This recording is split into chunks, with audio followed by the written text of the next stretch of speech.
Sitting here in this drafty spot. Coming along, my name's Tim Reid. I'm the Greens candidate for Wills. I've lived in Brunswick for about 20 years. It took me 20 minutes to come up on the upfield bike path from where I live in East Brunswick. I got nice and warm, but I'm cooling down now. So I've always been interested in public health. I'm a doctor. I was a GP. I now work in sexual health.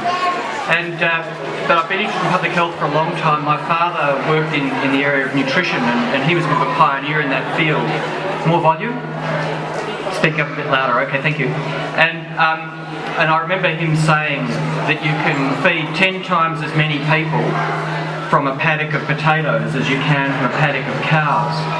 And in my work as a doctor, I see the consequences of poor diet every day, and people who are trying to eat healthy actually struggle, and apologies for the sound, just wave at me if it's too soft, and they actually struggle to get healthy food because of a lot of the disinformation and deceptive marketing that's going on. We have an unsafe retail and food marketing environment. So I want to think a bit more about buying food. I really enjoy going to the Vic market or markets like this and getting fresh fruit and veg. But for most Australians it involves going to Coles and Woolworths, filling a trolley with elaborately packaged expensive brands.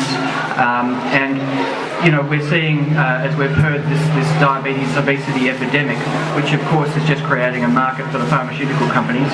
And it seems as though the old political parties don't really care that the Coles and Woolworths have 70% of the packaged grocery market.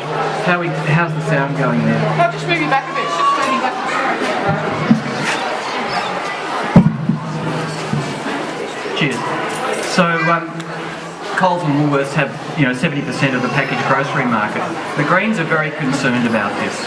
So the Greens want to block temporarily any further expansion of Coles and Woolworths until the ACCC's had a chance to review any of their past decisions on the grocery market. The ACCC will need some more funding for this. We want to extend some consumer law protection to farmers doing business with the ACCC, and we also want to remove barriers between farmers and consumers by offering more funding for farmers markets and community food box schemes. And we're talking about some more serious funding, like about $85 million over 3 years. So, and the other thing we'd like to do is offer the ALP and the Liberal Party another chance to vote for the container deposit legislation that the Greens put up recently, and the two parties combined to vote down.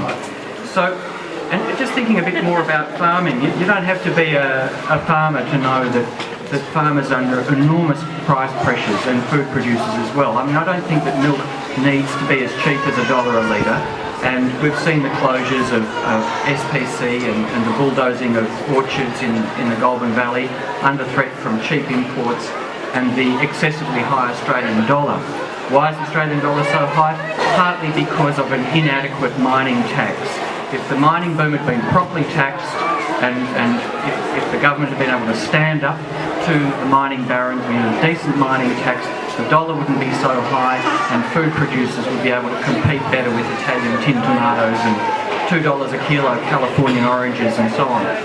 So, as we've also heard, farmland's under threat from urban sprawl, but also from the expansion of coal seam gas drilling, coal mining, from the long-term decline in rainfall and climate change. The Greens are very concerned about this and want to block all new coal mining and coal seam gas expansion. We want to introduce accurate country of origin food labelling, and we want to block Coles, Woolworths and foreign governments, not foreign companies, foreign governments, from buying farmland. So, and foreign companies is one thing, but foreign governments is another issue, and over the last few years that's been a growing trend.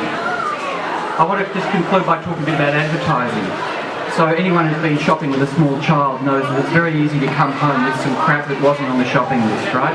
And so the Greens would like to ban advertising for junk food, alcohol and gambling during children's viewing hours and on weekends and in children's TV channels.